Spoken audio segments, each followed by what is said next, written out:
something interesting is sure to happen.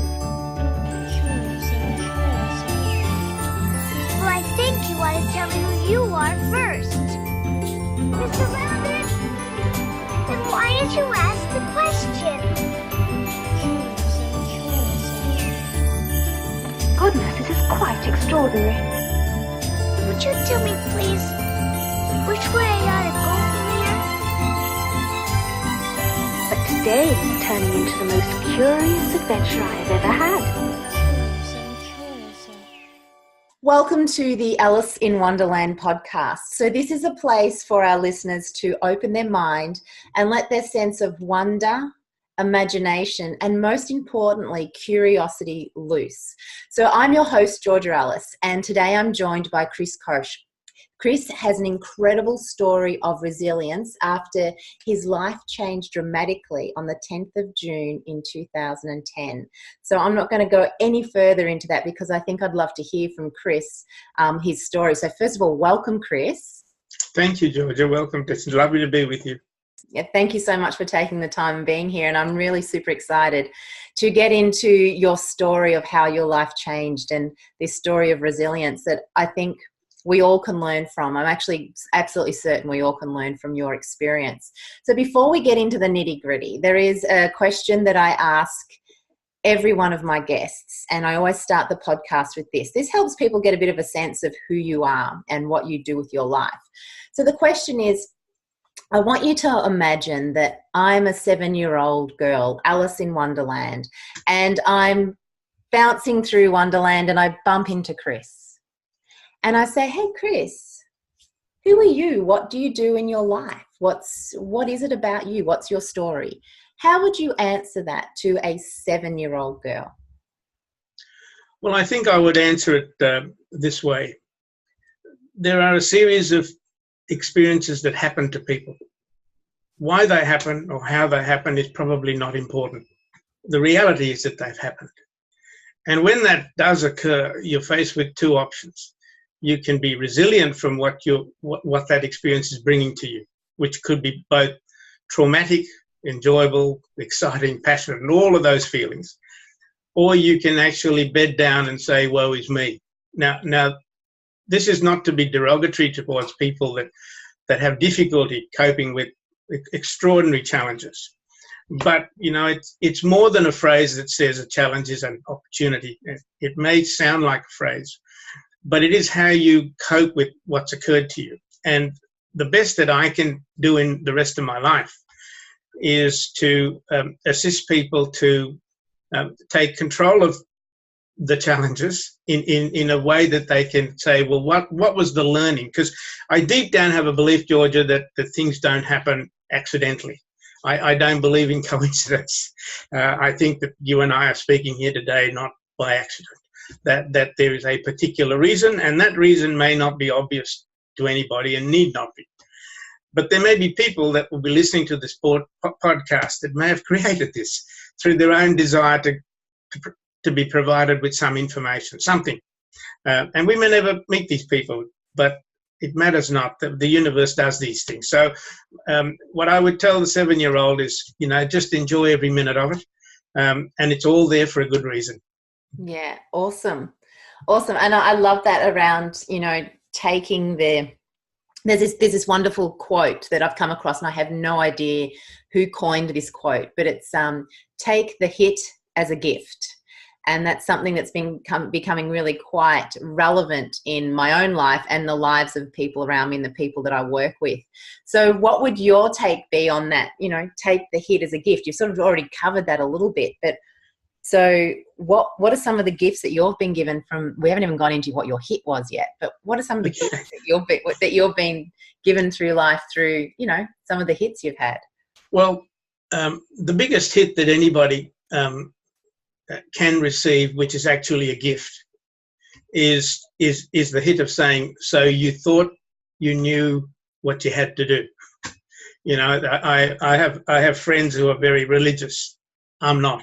I'm probably more spiritual than belonging to a church, and so what I'm endeavouring to try to say to people is, you know, if you want to make God laugh, if there is this overall spiritual being, then tell him your plans, because I'm sure it'd be hysterical.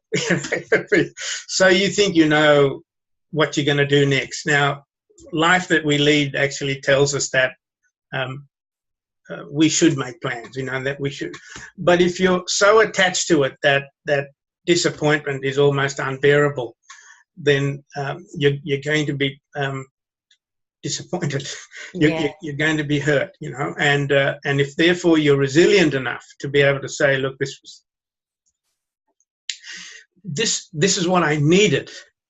It may not always be what you want, or at least from your interpretation, it may not be what you want, but it's clearly what you needed. And, you know, I lived an extraordinary life until the 10th of June 2010. You know, I was considered one of the top 5 speakers in this country, the other 4 politicians. I wasn't in necessarily the best of spaces, but I was, I hadn't climbed Mount Everest. I hadn't done anything extraordinary other than a gift that I'd been given from somewhere to be able to stand up and make people laugh and think and cry, perhaps. And that's a gift. Most people believe it's more than a gift. They believe it's some level of insanity because you know, they fear most public speaking. And I do that without any prompts, any notes. And at the height of my speaking, when people used to say to my assistants, look, can I have a copy of his speech? They used to laugh because they said, well, he hasn't got one. And, well, what will he talk about? Well, he doesn't know, but it'll be okay. You know, he hasn't yet had one in hundreds and hundreds of speeches where people were disappointed because he works intuitively and, you know, he knows the theme of your conference and everything's fine. It's a bit like our meeting today.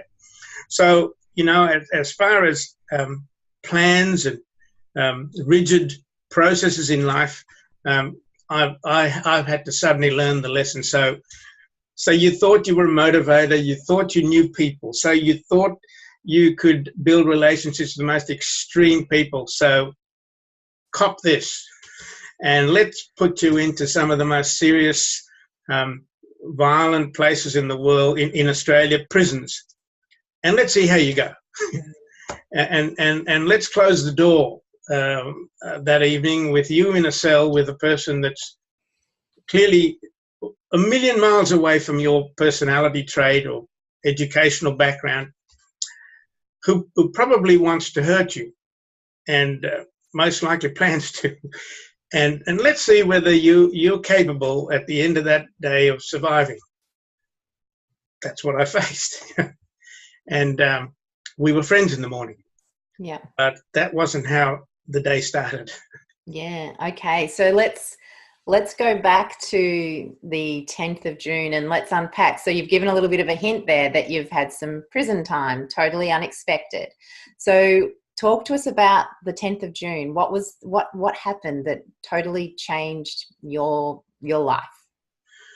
Well, I was charged with gaining a financial advantage by deception and gaining property by deception. Now, just for the people that are listening to this, the charge of gaining property by deception wasn't that I stole a TV set or a car.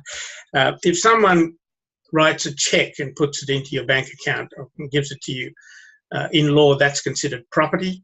If they make an electronic transfer, it's considered a financial deposit. So it's treated differently and the charges are different. But in total, I was charged with receiving money from people, and that the charge was that I intended to deceive them. So there's no criminal charge for you saying to me, look, Chris, I've got a racehorse running tomorrow, and the trainer tells us it's going to win, and I put some money on and it loses. There's no. But if at the time when you gave me that advice, you knew that the horse was ill, that would be gaining a financial advantage by deception, if in fact I gave you the money and you didn't put it on. So I was charged with that, and there was no evidence, as far as I could assess from the information available, that I had intended to deceive anybody. I may have been foolish, impetuous, a moron, lots of things. But being foolish and deceptive and being a moron are fortuitously for many people watching this not a criminal offence, because they'd have to put everybody away to do this. So when the trial was run and I gave evidence for, I think, 8 or 9 days, in the absence of any probative evidence under law that says that there was intention, when the jury went to consider their verdict, there was no conversation between me and the legal team that there was any possibility that they could find me guilty. And yet, so I walked into the court at 3:00 that afternoon after being told that after 3 days of deliberation, and that was another indication. The longer they deliberate, it's generally a view that they're having difficulty coming to a unanimous verdict. And so the chances are that, the longer they take, they go, look, it was too hard. So I'd made an arrangement to meet my wife for dinner that night, and she'd dropped me off at the court, and she'd gone to work.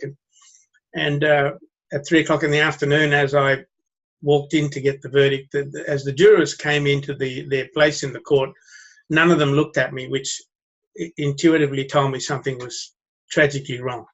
And then I was found guilty on 24 separate charges.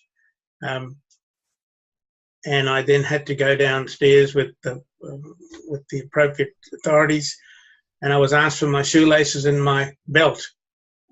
And I asked why, and they said, because it's to avoid you committing suicide. And that all happened in the space of half an hour. Wow. And that was scary and surreal.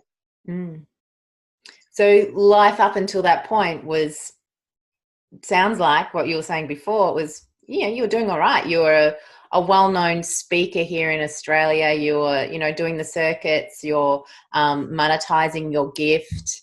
And then all of a sudden you find yourself at 3:30 on an afternoon heading off to prison.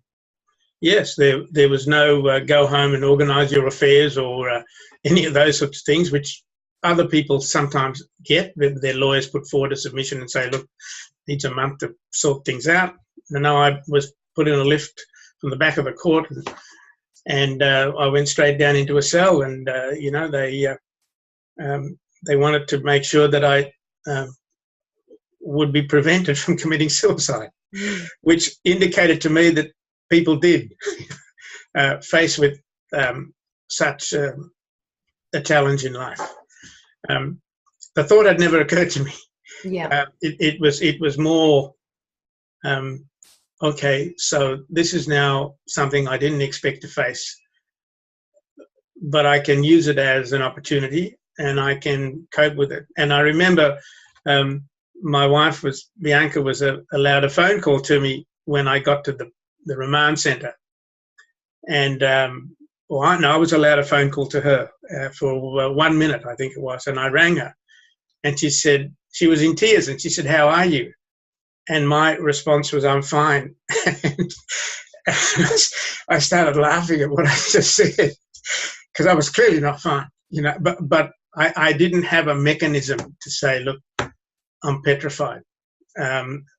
Because to me, to acknowledge that would have meant defeat. Now that could be insane, but that's how it was to me. Yeah. So talk to us about that sudden change, because all of us at some point in our life, I shouldn't say all of us, most of us have these sudden change, the unexpected. So you're sitting there thinking, I'm going out to dinner with my wife tonight, yet now I find myself in a remand centre, and you touched on this earlier, in a cell with somebody who is from a completely different walk of life, probably doesn't speak your language, so to speak, on a different wavelength of just being and existence. So talk us through the stages of what this was doing. How were you feeling internally around this, and what were some of the initial coping mechanisms that you did just in those first few days? Well, as I was locked into this remand centre cell, which locks the door at 4 o'clock. So you share a cell, unless you're very fortunate and somebody hasn't been put with you. And I went into a cell with where there was an Aboriginal gentleman who was clearly not well. He appeared to me to be off his face, if I can use that term, and it was either alcohol or drugs or a combination of the two. And he was clearly aggressive and anxious. Now, I'd never found myself in that situation. I'd never taken drugs. I would have an odd glass of wine with a meal. I never smoked. And my ability to communicate with such a person had no previous point of reference. You know, I hadn't been to any educational programs how you do this. And yet I'd spend most of my life as a public speaker talking about the relationship is more important than the sale, and building trust and empathy. And I rated my communication skills as extraordinary, a self-analysis. And people in my audiences had often given me standing ovations and acknowledged that I had this unique gift. But how was I going to then demonstrate this gift in this what to me was extreme condition? Where could I even start the conversation? Should I? Should I sleep with one eye open on the basis that I was clearly at risk of violence and sexual violence, and those sorts of things, which were made obvious to me in the conversation that I didn't precipitate, but that my new cellmate had told me. And so, you know, that required a great deal of perhaps something in my mind said, so this is your great opportunity.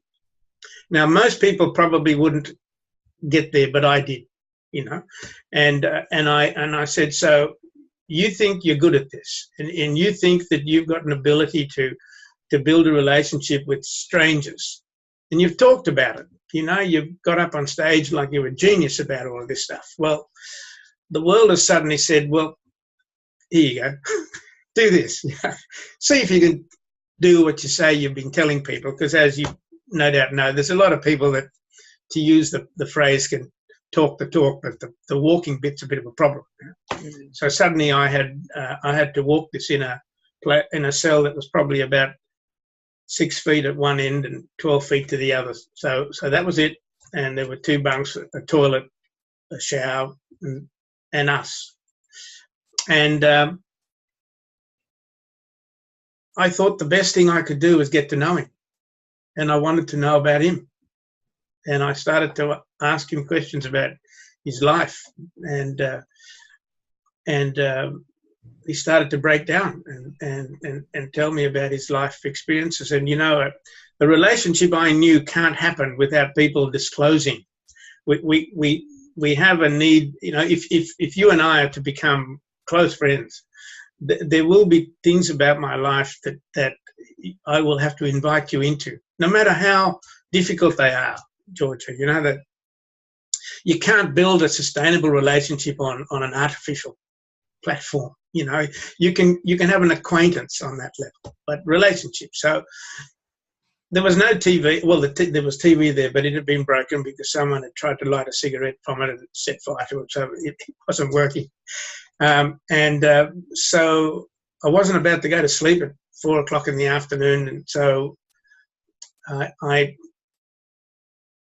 wanted to get to know him. I genuinely wanted to get to know him, and at that point he wanted to get to know me. At a certain point after that, and by the end in the morning, we were brothers, and we are to this day. You know, if I saw him in the street, he'd come up and give me a hug. So I took it as, well, let's see whether you really have the right to claim that you have some unique ability to do this. And that's how I coped for the rest of my 7.5 years in prison. Yeah, and built remarkable relationships with extraordinary people. The moment you got to the point, Georgia, that everybody was equal, it didn't matter what you'd done. The fact is you were in a prison together and judgment was eliminated. It's amazing how you could forge remarkable relationships. And I value those relationships. I love what you say there about so a lot of people, okay, so we see prison as a negative, and I don't want to end up there, and I'm sure you'll probably say I don't wish it upon anyone. But one of the things that you just said then was it was free of judgment. And that is a really interesting concept to relate to prison, because, you know, I'm picturing now when you said that, well, we've taken away our property, so we can't judge each other on our material possessions. We've taken away the clothes that we wear. We're probably all wearing the same sort of clothes. We can't judge you on that. The only thing we can only thing that we can form an opinion on is your story of your life. And then we're all here for a certain reason. So the judgment disappears. How can we create that in life? Like, that's quite a powerful environment if it really is lacking of judgment. Like, I'd love that if I could just, you know, walk down the street and not be judged, or whatever it might be, or do a podcast and not be judged, or so do you think there's a way we can recreate this in society? What would it take for us to take away some of that judging? Well,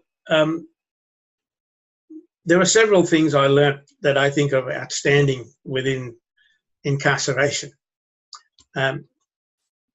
Connected to no judgment was the importance to tell the truth. And when you're not being judged, you can tell the truth because you're not going to be judged on it. So, you know, there are some prison regulations that, you know, nobody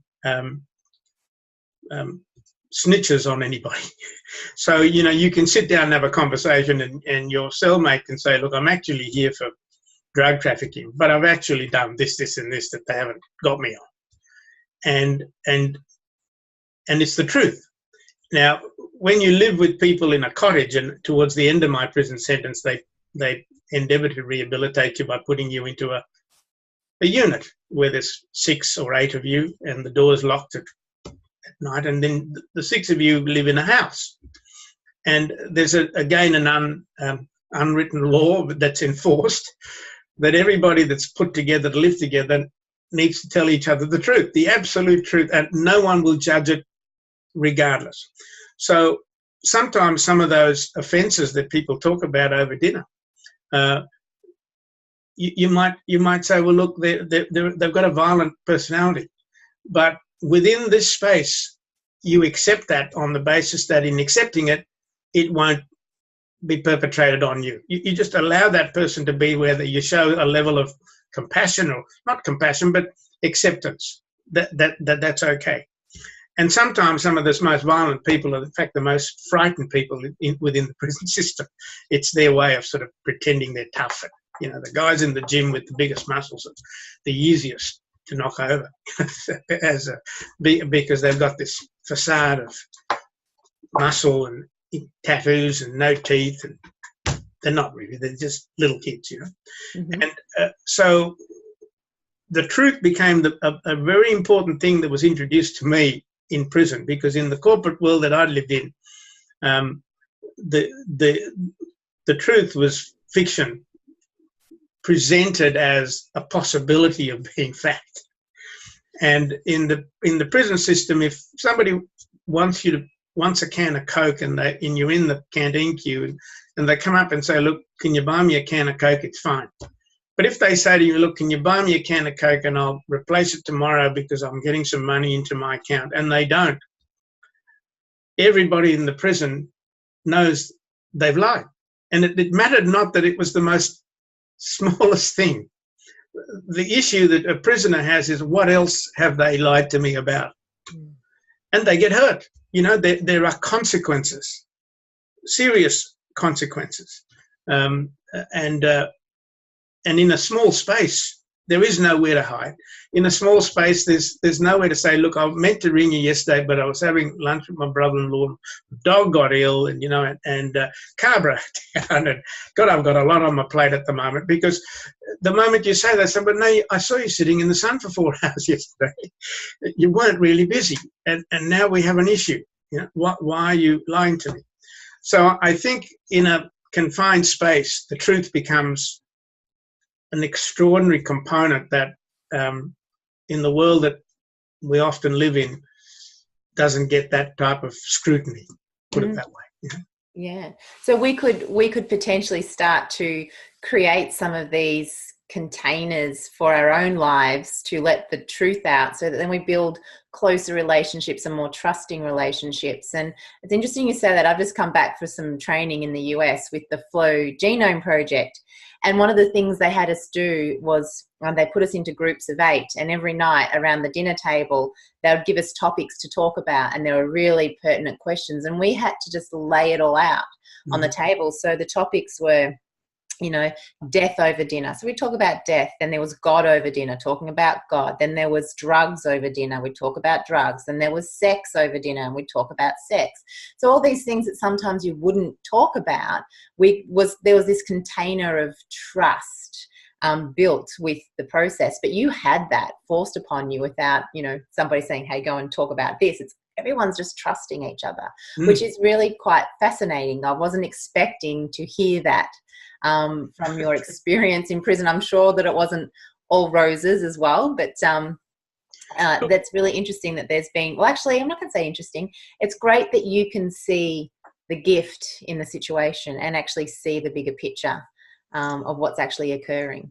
Well, in my present freedom from incarceration, when we meet people for the first time, and it happens endlessly at a party or a function, and the question is innocently asked of me, and so, Chris, what do you do? So, well, I haven't been doing much for the last 7.5 years, and they say, well, are you retired? I said, no, I've been in prison. And there's this sudden sort of shake of the head, which says, well, look, but you're lying to me, because you haven't got any tattoos that I can see, and your teeth seem all in place, and you haven't tried to kill people at the dinner table yet, so you're lying to me. So no, I've been to prison. And the moment you declare in the honest truth that you've accepted that a jury of 12 people have, as best they can, assessed the evidence put forward and decided that you're guilty of that offence, that you are. That's it. We've got a situation today of a very senior cleric in the Vatican who's been found guilty. Now, there may be appeal processes, as there are with mine and all the rest of it, but they can't be put into perspective. The position right now is that you've been convicted of an offence. Accepting that, in the knowledge that people won't judge me, is something I learned in prison. And I found in the world that you now live in, the moment I go to see a prospective client that may want me to speak about resilience or whatever, it's important that the declaration of that experience is provided. If they judge it, it's best we not proceed, and they're entitled to judge it. I'm not saying they're not entitled to, but from my level of integrity that I've been put into my life from going to prison, I only want to be around people that are prepared to go, okay, I respect and value the fact that you've declared this. Because what about all the other people that they've met who may have committed crimes but have not been convicted? And that's a secret, because I can't tell you that I'm actually an alcoholic and I'm an adulterer and all the rest of it. And I used to remember in my early days as a speaker, you'd go to a company and they'd say, Chris, we've got a fair few religious people in our audience, so could you sort of modify your anecdotal evidence to sort of consider their position? And I used to often say to these people, so how many pedophiles have you got? How many cross-dressers? And can you give me the full profile of the whole audience? So perhaps I'll get up and say, in conclusion, ladies and gentlemen, because I can't open my mouth at that stage, because I'm going to somehow affect somebody, because I can't please the lot, it's just an impossibility. But they used to go out of their way to say, look, can you just not say anything that might affect those people? Well, there's 200 people here, or 1,000 people, or 10,000 people, some of the bigger audiences. And yet in the world that I went into, you could say whatever you had to say if it was the truth, and no one judged. They may not have enjoyed it, but no one judged. As best as I can tell you. And I think that was an extraordinary lesson. And I think there's a lesson in that for us as well, because we tend to, and I can be guilty of this sometimes, tend to change what I'm saying according to the audience instead of thinking about, and that's, maybe to not offend somebody, but at the end of the day, you just never know what you could say that could offend anyone. And as you said, the audience could have somebody in there that has committed a crime, somebody who's done something they're really feeling shameful for, and we don't know a lot of this. And you've got an audience or a group of people, or it could be the person, one-on-one conversation with somebody. I think you're really sharing here that it's really important to, first of all, speak the truth, but the most important thing is not worry about being judged. And that, how did you build up that resilience of going, you know what, I'm back out in the world now, and I'm going to come across people and they're going to ask me what I've been doing, and I'm going to tell them I've been in prison and this is why I've been in prison, and I'm not going to really worry about being judged. How do you get to that space? Well, there were several experiences that helped me get there. When I first went to prison, I had this belief that everybody that was involved in a violent or a drug-related crime were pretty average people, and that's, I'm trying to be sensitive in my language for obvious reasons. I don't offend anybody, but they were oxygen thieves, all those sorts of things. And then I found out in talking to them that they thought I was.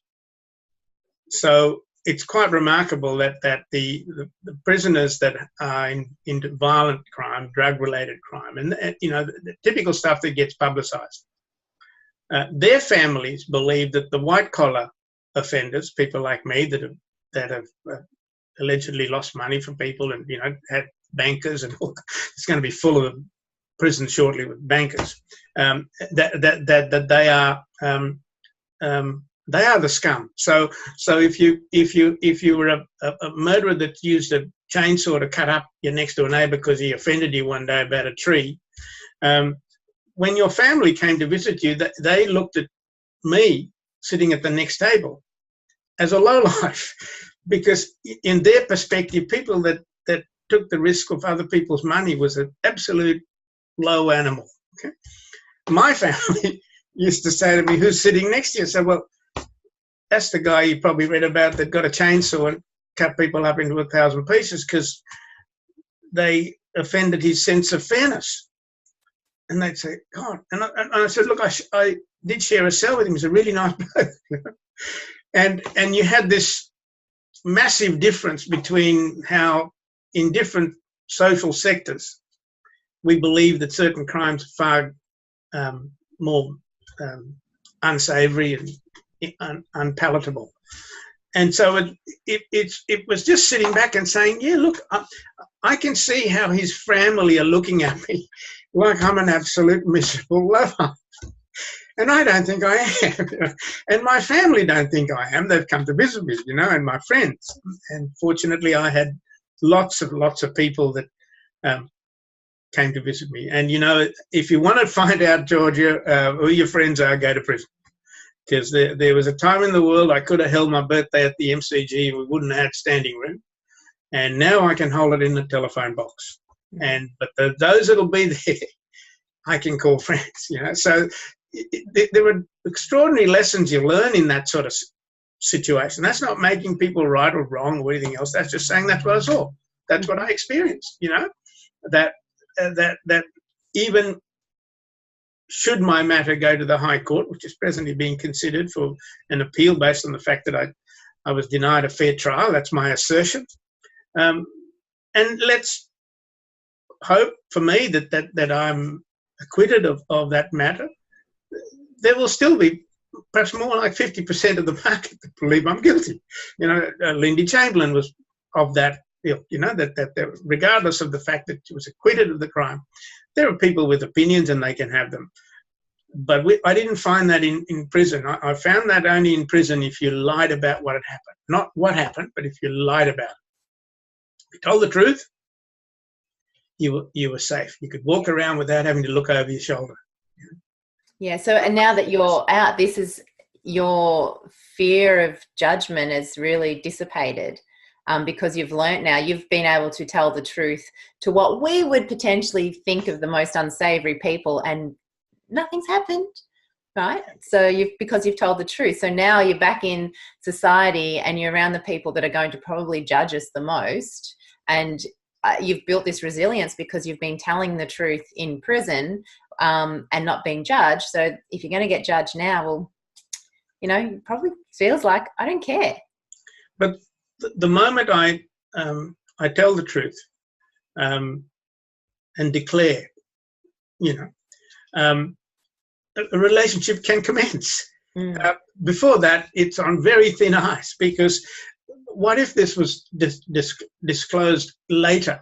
Because the issue then is, well, if I had have known, it would have been fine. But why did you lie to me? So the principle still exists in the world that you and I now live in.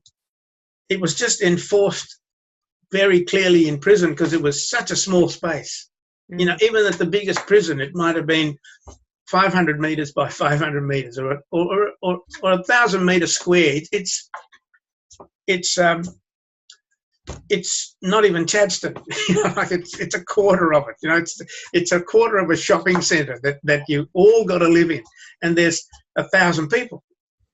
It's remarkably confronting, and yet the learning in there is large if you're prepared to go and learn.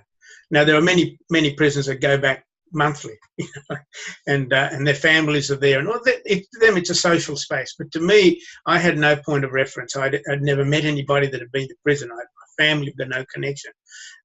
It was all like a kid in a scary toy shop. Yeah.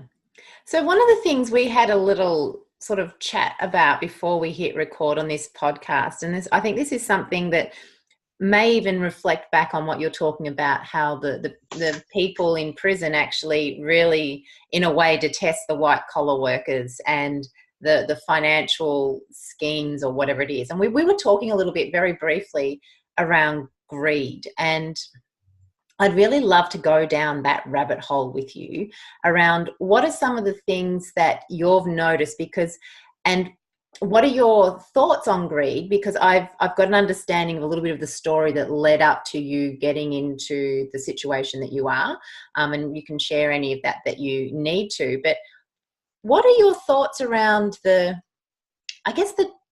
societal view of materialism and money, and what's that doing to us as a society? So what are your thoughts? Okay. Long-winded question. Sorry about that. No, wonderful question. And we probably don't have enough time. But this is my view.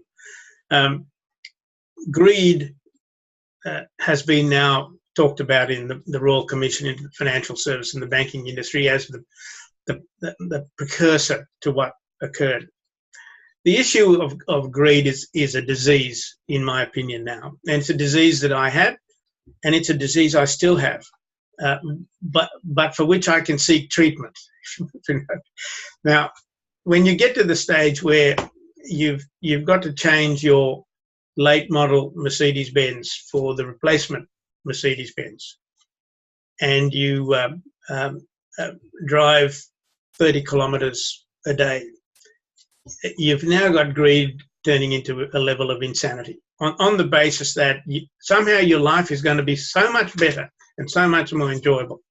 And I can remember many, many times when I was in that space where I would take delivery of a new vehicle, and when I signed the lease agreements, I was more interested to know where to sign than what the clauses in the contract were. So the greed meant getting my backside into that vehicle and putting the roof down was going to so affect my life in a positive sense that the financial responsibility, the ability to pay for all of this stuff had been taken away from me. So it's a disease. It's an addiction, and we're all part of it.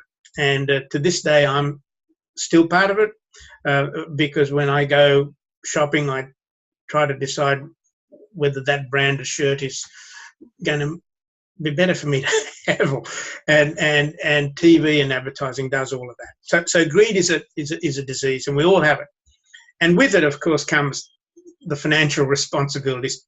So I've made a note in my I've made a note about my life and my history, and call it a manuscript or whatever that one day may be of interest to people, that the only people in the world that live within their means are people with no means at all.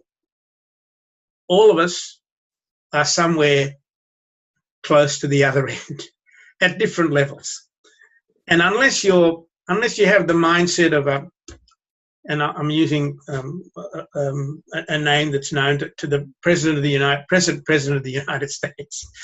And unless you know that having enormous debt is fine. In other words, if you owe the bank $1 million, it's your problem. And if you owe the bank 500 million, it's their problem. And you can go to bed at night knowing that while they've got the problem, you're fine. You don't have to worry about answering a phone call or checking the complaint that you haven't paid your overdraft on time. If you can get to that other end where you're living a completely delusional life based on debt, which most people can't get to, because most people are trained on the belief that if your credit card's due and you don't pay it, you're really miserable, low life, irresponsible. Your parents will be shocked. Grandparents are turning around in the grave.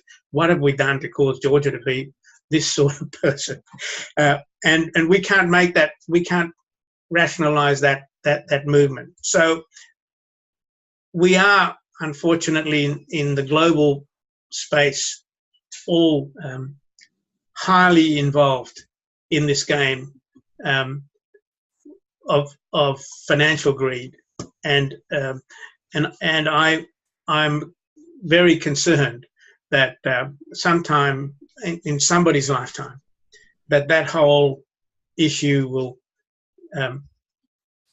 have to be reviewed. Mm-hmm. It won't be a global financial crisis. It will be catastrophic because it's presently completely artificial. It's a very, very concerning area, and it'll have to be resolved in one way or the other. And that's what caused me to get to where I got to when I got involved with the banks in the world and so on. Yeah. So you mentioned that, this is a disease, and majority of us have this disease, always striving for more, and money seems to be the guiding force. Now, money, there's something really interesting about money. Money, I've got a mentor. My mentor is Bob Proctor, and one of the things that he says I've met Bob. Yeah, so have I. So one of the things that he says, and I love this, and it actually came up on a topic on social media yesterday. Someone was talking about money, and I said, there are people out there that use people and love money, but if you really want to get along in life, you've got to love people and use money. And it's a fine line, I think, between that. So the greed is, I love money so much that I'm going to do whatever I can to get there, and I'm going to use people to get that money. Or we could be on the other side of that, and we could be saying to ourselves, well, I really love people, and I'm going to use money to help make the world a better place, help my family, my life, and everything to be, something that gives me options and maybe a sense of freedom. So money in itself, I don't think is a bad thing. It's what we're using and the type of disease and how far gone we are with the disease and how caught up we get in that. So you mentioned before that you admitted, I have this disease of greed, or I had it. And you said, but I know there's a way out of it. What is that? Okay. What's the cure? Well, if I had that cure, I wouldn't have a problem with greed. I'd be the richest man in the world. But I don't, because it's funny that you just give it away for free. You'd open source the cure. You wouldn't sell it because then no longer you'd have greed. So talk to us about it. I don't think it's possible to say that anything that I acquired or learned during my journey in life was something that I've got ownership of. The world has this information, and sharing it with people comes from an altruistic viewpoint rather than a selfish viewpoint. And the moment you try to put a price on assisting people move through the challenges that they face in life, because that includes money, then the reality comes where everything has a price and a profit, a financial profit. The opportunity for me to run a seminar, a global seminar, where the audience decide whether it's any good and then make a contribution on whatever they believe they can afford would be extraordinarily honourable to do. I suspect that if I did that, there'd be many people that wouldn't attend, because the responsibility would be for them to be honourable. Whereas to pay $99 to turn up, they'd be happier with. And if I said, no, it's free, but if you thought this really made a difference to your life, you determine the value of it. The issue of honour shifts from the seller to the buyer, if you know what I mean. Yeah. So we're going through a change in understanding that money in its original state, from all the research that I've done, was a vehicle of exchange. In the absence of finding, if you wanted milk coffee and you were a coffee grower and I had a cow, we have an exchange. And if we both like milk coffee, it's a wonderful exchange. Currency was created, or exchange was created, to allow people that didn't know each other to be able to take Matabili gumbo beads or whatever and exchange it with someone that didn't have a need for your product, and they could transfer it. The issue now is that the currency itself, the money itself, has become a product in itself. And therefore money is being made from money. It was never designed that way. It's now become a commodity in itself. And in the banking systems, when you can take a deposit of $1 from a person and lend that $1 to 10 other people legally, that's obscene and that's greed. And if one of those people you lend it to happens to be a subsidiary of the bank who is an investment company, if they can multiply that out 30 times, you've now only got $1 sitting against a multiple of debt with nothing of substance behind it. So for people to get their heads around that word is frightening, because you can't get away from the fact that you've got to make a living, and I've got to make a living, and there's at least to be paid and all the rest of it. But these are challenges that are going to people are going to face. But those that aren't facing it are just swimming along in the tide because, it's fine. It's the bloke out there that drowned yesterday. He's lost his house and I'll be okay, and I'll buy his house when he can't sell it and I'll make a profit. When in actual fact, your house was designed to be your home, not your asset. It's where we live. As cave people, it would have been my cave. Yeah. And if someone wanted my cave, they had to come and kill me. And then that was fine. I went and found another. And you're not condoning if you want someone's house to go and kill them now, are you? No, I'm not in the least, not in the least bit. I have a belief that I'm trying to help them be less attached to the house, so they come and live in my place. I can go and live there. We can have a holiday home. Timeshare should not be a financial transaction. I love what you said. That one of the things you said is, just removing the attachment to those material things. And there's so many different things we can talk about. And you're right. Talking about greed and money can be how much time do you have, really? But there's a couple of things there. One is, yes, the non-attachment to these material possessions. So many people get so attached to just odd things, whether it be a house, a car, or even a person, or whatever it might be. So we get attachment. But another thing that you mentioned there, which I really loved, is it's like a cure for greed, is if I'm doing something, let me run an event, let me offer my services, but have the people choose what its value is to them to pay for it. Now, I've done that. I do that. One of my programs, I allow people to choose what they want to pay. And it's really interesting to see everyone's different values come in. And I don't take it personally. It's just about what you want to pay is that's fine for you. I just want to get this message out and you can value it. But I've had people go, oh, I don't know what to pay. I don't know because you haven't, I'm so used to you telling me, not you, but society telling me what something's worth. But now you're asking me to be honorable. I'm going to be using your services. And now you're telling me you choose. You're going to go, yeah, you choose. And I won't be offended. This is what value you're going to get out of it. And therefore, it's really hard to budget a business when you do that, but it's actually really quite rewarding because you have people now taking ownership for, well, in my space, personal development.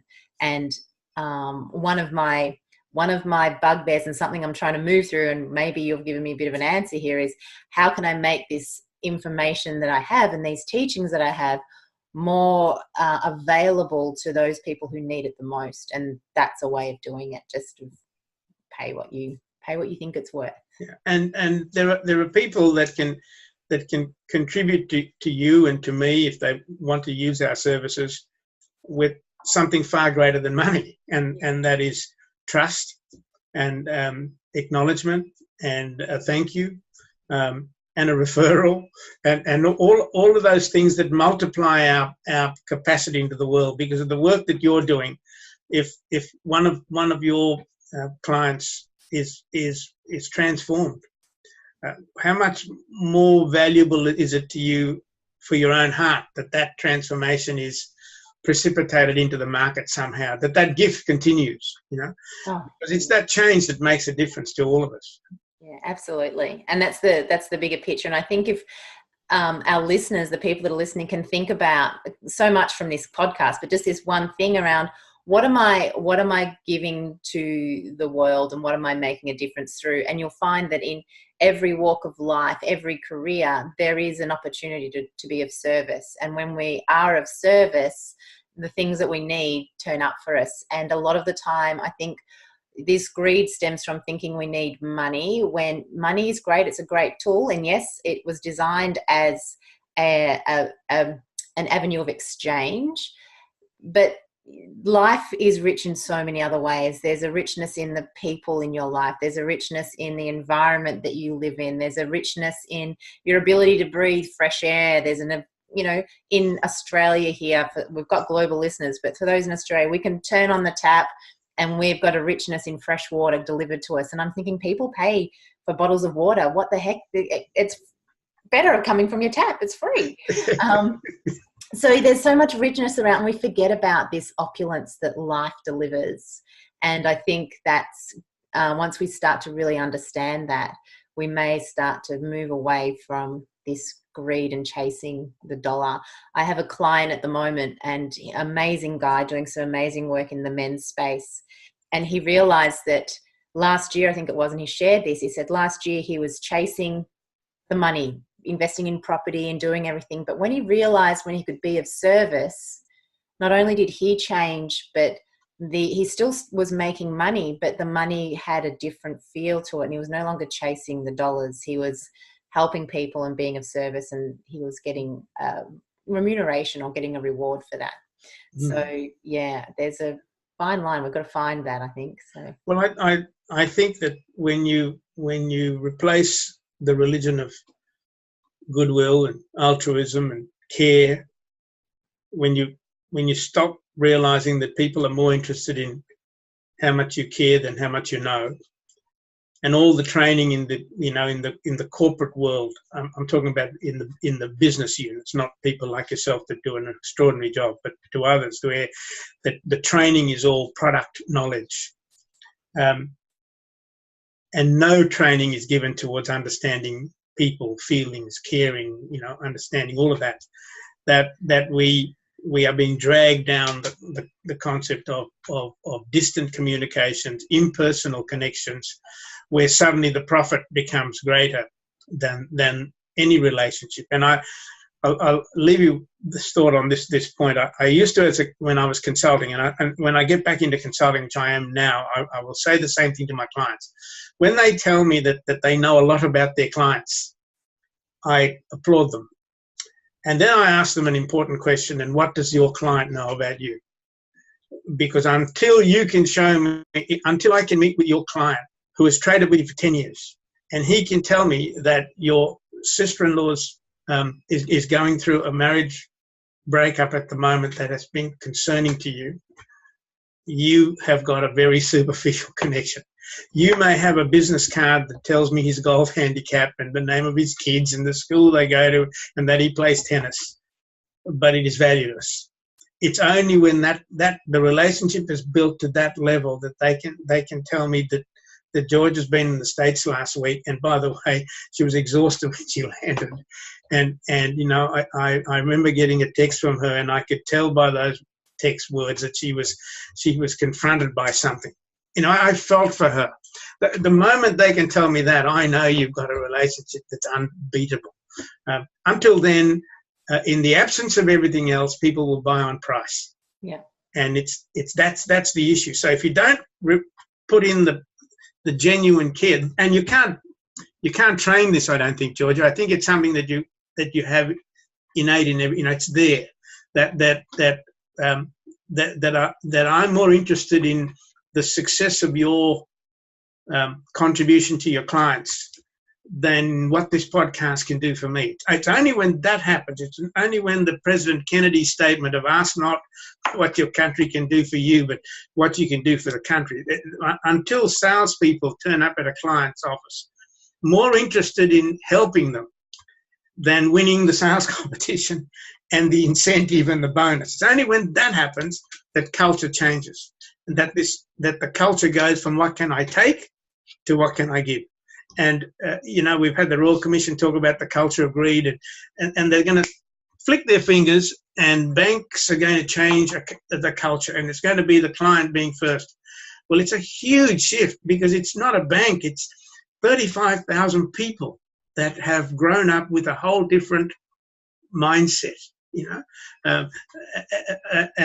You know, it's a shame we don't have more time to talk about the examples of this. But I think that's the core thing that I'd like to keep talking about.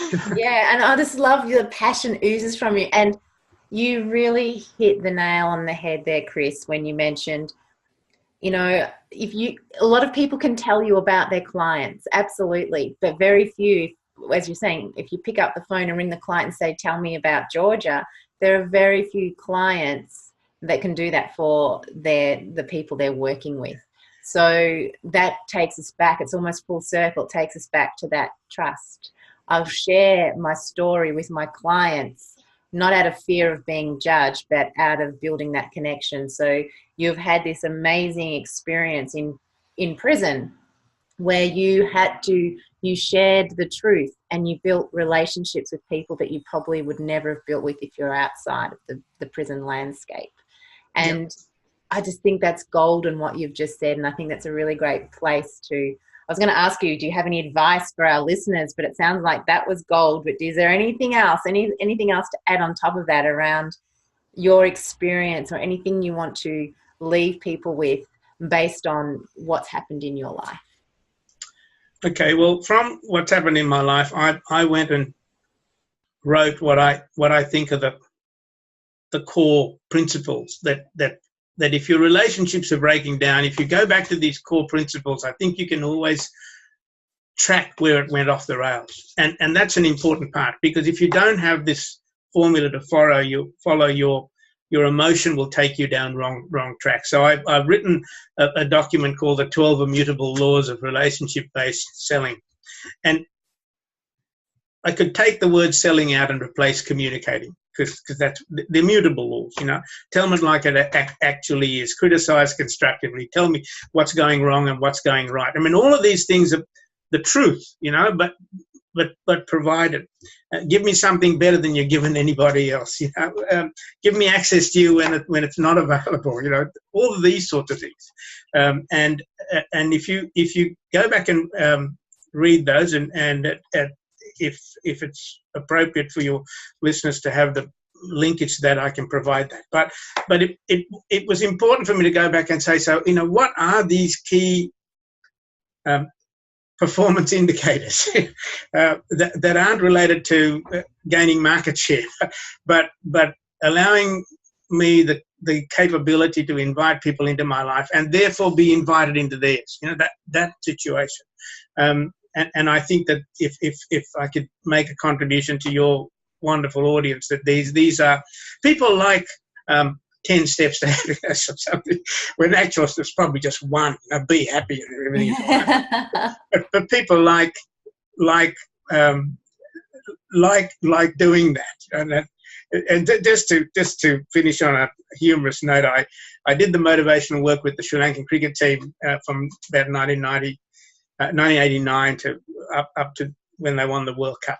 And I can't take any credit for that, the World Cup. But I remember the manager, when he first met me, introducing me to the players, and with his Sri Lankan accent, which I won't put on, even though I was born in Sri Lanka, I can speak like that easily. But he fundamentally said to the team, he said, "Boys, Mr. Koch has come to help you, but I don't know what he can do because you're playing badly.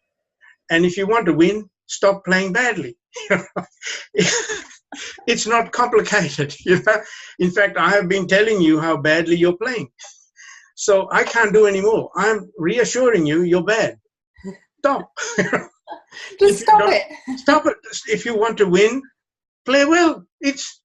Forget about motivation. Stop. If there are people cheating on you, stop cheating on other people. It's liable to fix it. It's sort of simple, some simple core values, and I'm fortunate that I can hear those things in a light-hearted fashion, but in a very deep sense of understanding, and I can make people smile about that. Yeah. And people learn by that, So I hope It's made a difference to people that will watch this at some time in the future. Yeah, no, I'm absolutely certain, Chris, that the people get a lot of value from your experience and your wisdom. And we will make the link available to the 12 immutable laws. I think you said of selling, but it's more of relationship-based selling. Relationship-based selling. So we'll make that available to our listeners, because I think that's valuable to everyone, because we actually sell every day. We sell to our partners what we want to have for dinner. We're selling. It's influencing. So absolutely, we'll make that available. Now, is there any way people can get hold of you if they would like to have you come and talk at an event or talk to a group of people? What's the best way they can reach you? Well, email's probably the easiest, and I've sent that to you, but do you want me to mention it now? Yeah, I'll actually, mention it now, because those that are listening may not see the email in the text, and I'll also put it in the show notes as well. So what's the email? Is Chris, CHRIS, at iSales, INS. So it's the International Sales Institute abbreviated, .com. Beautiful. All right, wonderful. We'll make that available for everyone. Thank you so much for your time. It's been an absolute delight and pleasure with all of your insights, and we went down some different rabbit holes that I've ever been down before with you in this Wonderland. So thank you so much, Chris. I really appreciate your time, and I wish you all the best as you are integrating back into society, but bringing this amazing wisdom and influence and resilience. So thank you so much. It's a pleasure. Thank you. Okay, so thank you for staying on and listening to that episode with Chris. It's not often that I get to hear from people who have had an experience like he has, where he's ended up spending some time in prison. I think it was a total of 7 years. But what is remarkable about this is his life was turned upside down at a very short notice, and through it all, he remained positive, and he had a really resilient mindset and an ability to focus on and find the good in the situation. He also had the ability to see the challenge as an opportunity to grow.